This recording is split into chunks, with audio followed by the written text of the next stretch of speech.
Hello, thank you so much for coming and listening to my show today. I'm Carla Meske. I'm a shamanic healer for animals and people. I've been doing this work for a very long time, and I'm here today to share with you some of the things that I've learned about the spirits and about shamanism, like a little mini lesson, and to speak with you and do maybe a little healing work for you or your animals at the end of the show. My website is SpiritHealer.com, and you can learn about the sessions that I offer there, about my classes and workshops, and read my blog about shamanism. Today, we're going to talk about trees as helping spirits. Trees are sacred, we know that. They're the lungs of our planet. The large, beautiful leaves shine and respirate and give us oxygen in exchange for the carbon dioxide that we seem so good at spewing into the world. And without trees, there would be none of the life that we witness. I mean, trees really are the backbone of our life.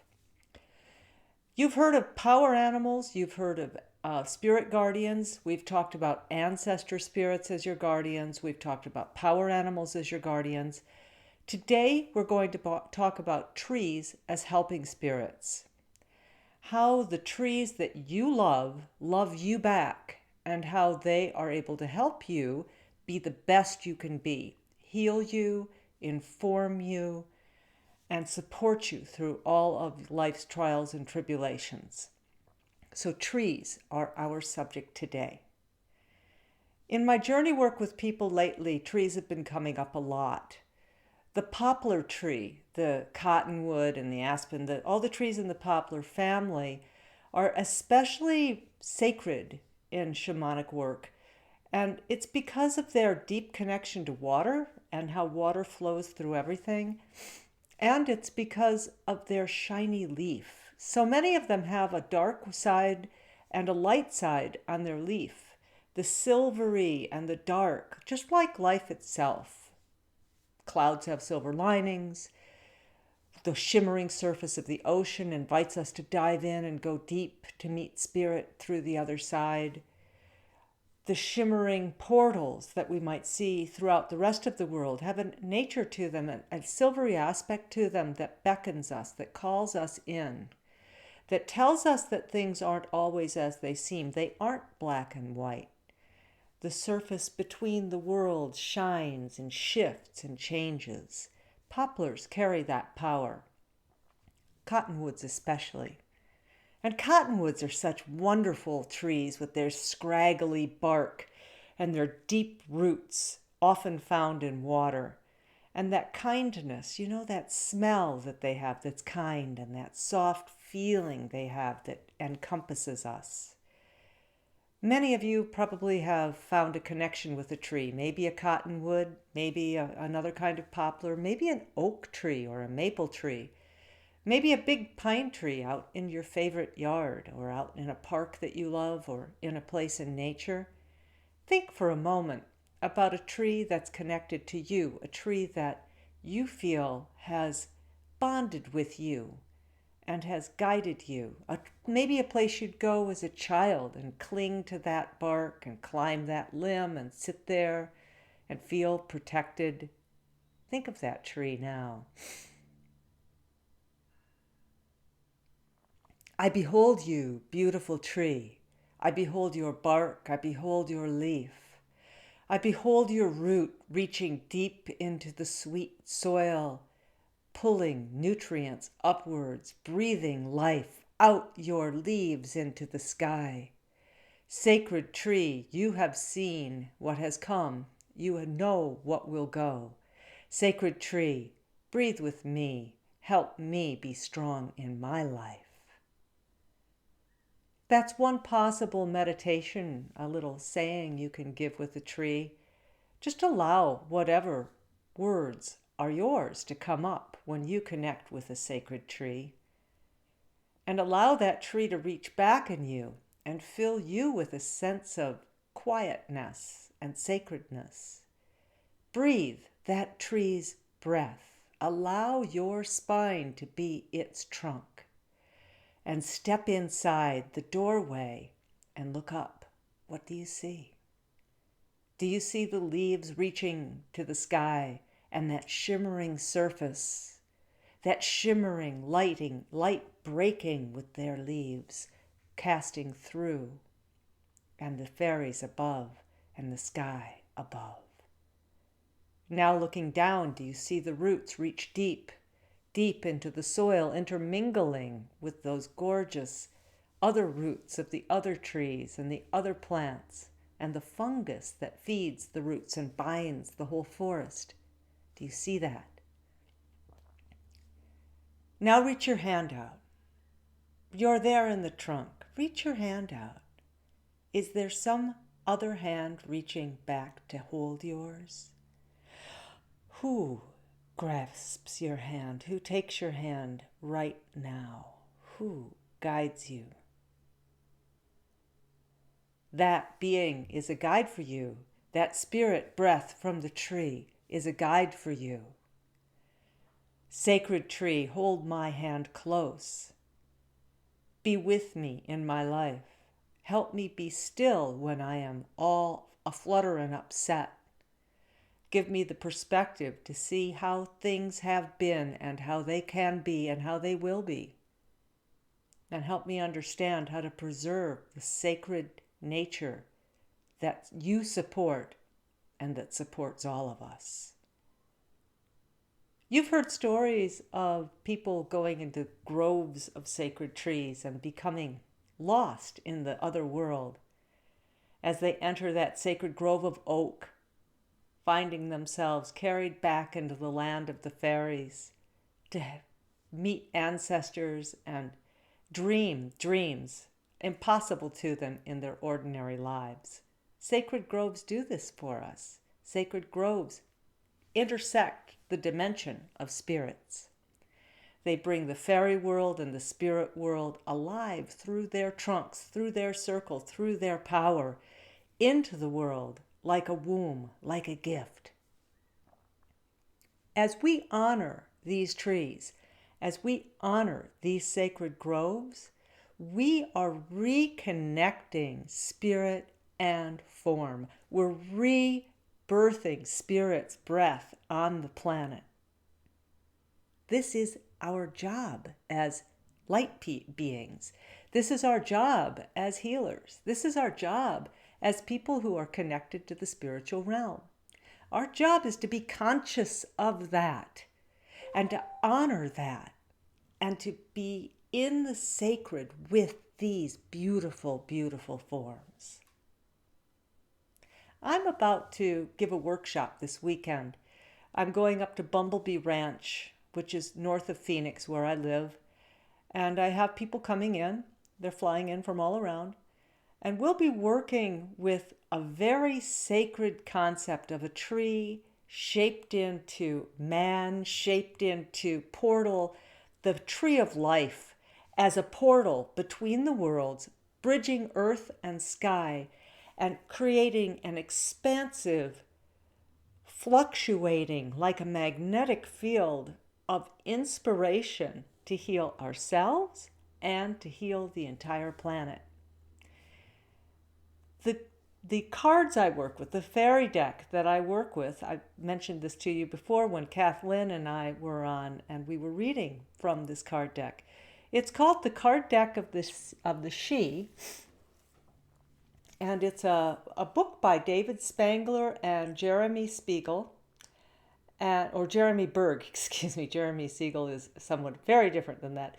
Jeremy Berg and David Spangler, and this is a card deck of imagery that the fairy beings, have given to these gentlemen as ways of understanding how the she work, how nature works, and how we as people can interface with the fairies.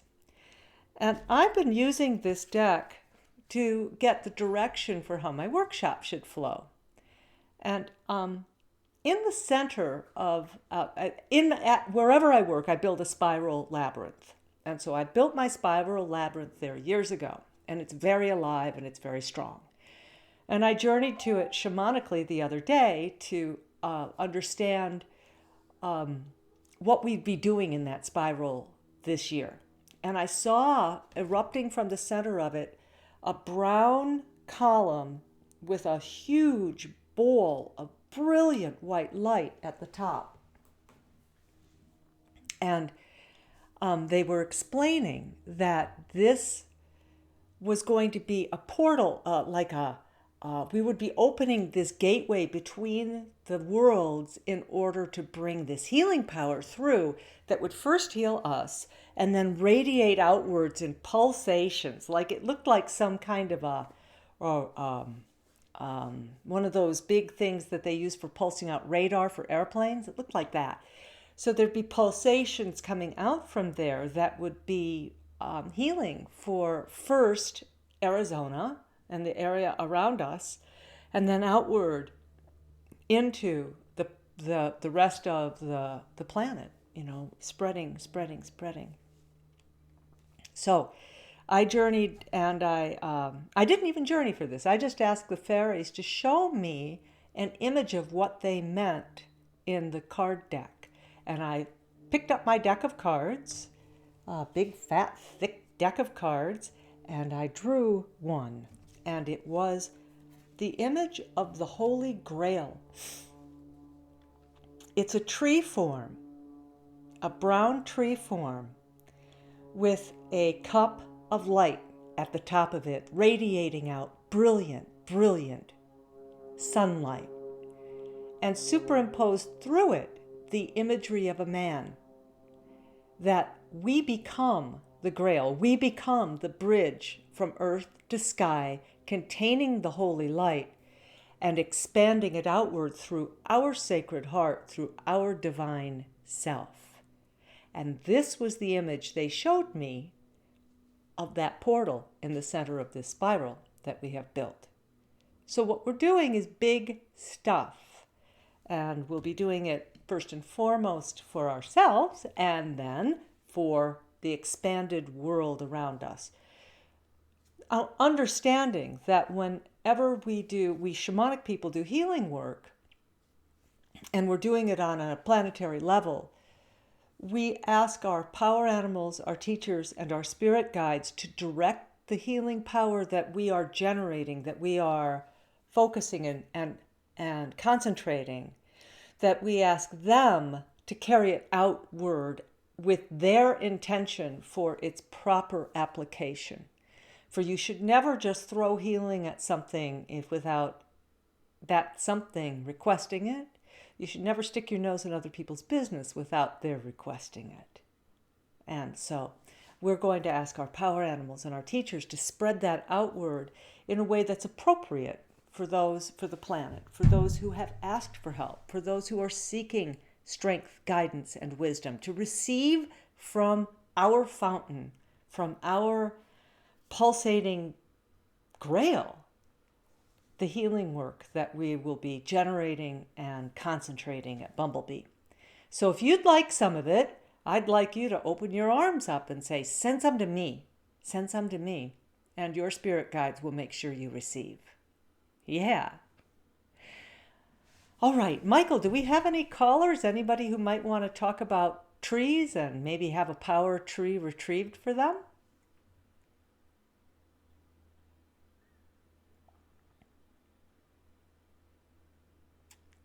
Hello, Anne. How are you? Great. How can I help you?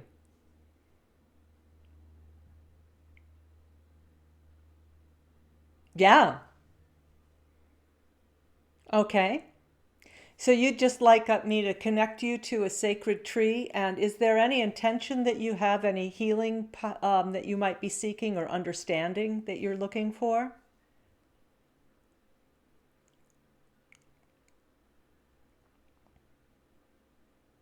Okay. I call the spirits of the north, the east, the south, and the west. I ask you please to come in for Anne. I ask you please to come in for Anne today. Guide me in connection with my power animals and my teachers. Guide me now through the sacred grove to meet the tree who humbly seeks Anne's connection. And I see a tree we call it a dove tree because it has it's the leaf, like the flower, and it opens up two white fold. They have these trees in parks in Oregon. That's the only place I've seen them. No, it's a dove tree, Dove. Like, and I don't know what genus it is, what the Latin is for it, but it's a small tree, and she says she is Asian in origin, like Japanese, and that her song for you, she has a song for you, and that song comes through your third eye. And so she'd like you to open your arms right now and take a deep breath and ask for the spirit of the park that she lives in to come to you. And with that comes rhododendrons. The roots of the rhododendrons. The breath of the rhododendrons. And it is she who opens the gateway like an angel, but it is rhododendron who is your power ally in this form. Not quite a tree, but a bush, and a very strong bush. She's got a message for you that she holds more than just a pretty face. Her entangled branches hold treasured nests, that she is filled with pockets of protection for life.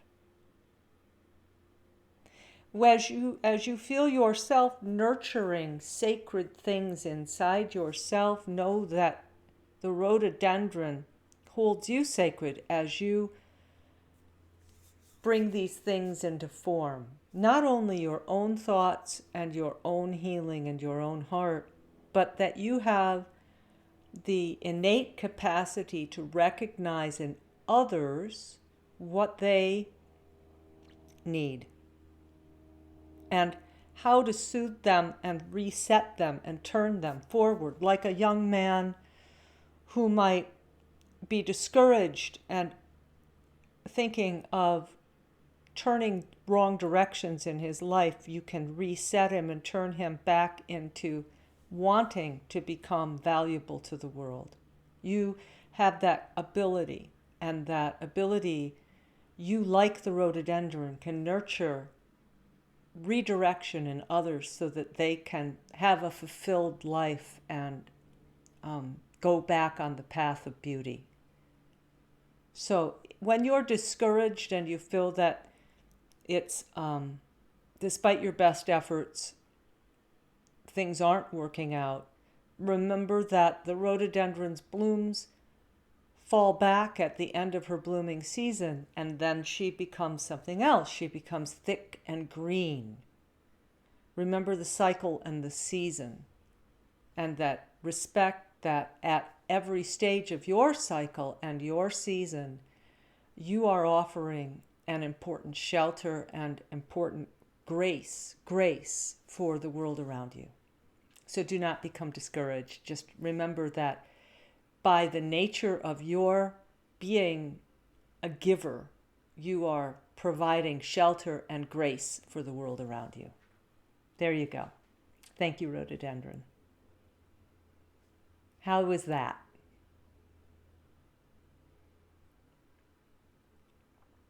Do you feel an affinity with rhododendrons?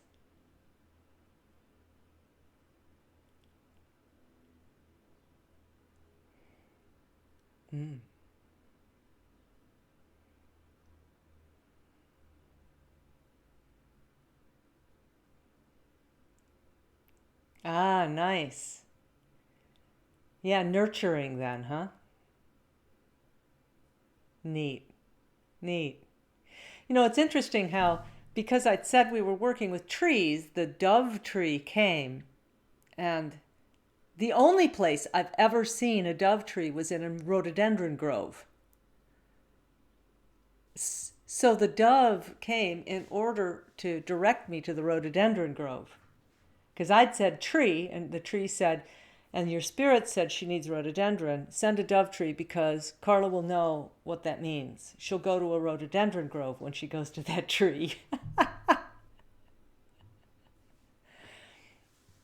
So we always have to follow the thread. Yeah. Thank you. Let me see if there's another caller so I can do another quick reading for someone. Bye now. Do we have another person, Michael?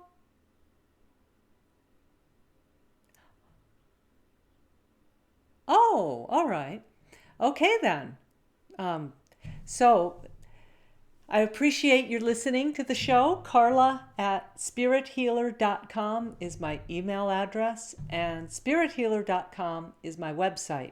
I will not be available for readings or consultations for the next couple weeks. I have business. I have things going on, my workshops and stuff going on. But beginning in May, I will be working again. So if you need a session, wait till May or email me and I'll send you to one of my students. And I appreciate you very much, Carla at SpiritHealer.com and SpiritHealer.com. Thank you. See you later.